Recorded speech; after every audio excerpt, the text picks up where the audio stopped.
కడప జిల్లా Proddatur municipal petrol బంకులో అవకతవకలపై MLA వరద municipal కమిషనర్పై ఆగ్రహం. మున్సిపల్ పెట్రోల్ బంకులో జరిగిన అవినీతిపై ఆరా తీసిన ఎమ్మెల్యే వరద. మున్సిపల్ పెట్రోల్ బంకులో అవినీతికి పాల్పడి కోట్ల రూపాయలు మున్సిపల్ ఖజానాకు జమ చేయని మేనేజర్పై ఎందుకు క్రిమినల్ కేసులు నమోదు చేయలేదని కమిషనర్ను ప్రశ్నించిన ఎమ్మెల్యే వరద. మున్సిపల్ పెట్రోల్ బంకులో అవినీతి జరిగిందని బయటికి వచ్చినా ఎందుకు ఉదాసీనంగా వివరిస్తున్నారన్న ఎమ్మెల్యే ఫైర్.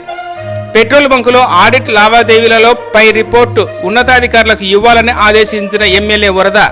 పెట్రోల్ బంకులో అవినీతి జరగలేదని, అప్పులు ఇచ్చానని, అప్పులు ఇచ్చిన వారితో మాట్లాడానని మేనేజర్ను వెనకేసుకొచ్చే ప్రయత్నం చేసిన కమిషనర్పై ఎమ్మెల్యే ఆగ్రహం. మున్సిపల్ పెట్రోల్ బంకులో జరిగిన అవినీతిపై మున్సిపల్ కమిషనర్ను వివరణ అడగగా తరువాత మాట్లాడితా అంటూ దాటవేసిన మున్సిపల్ కమిషనర్.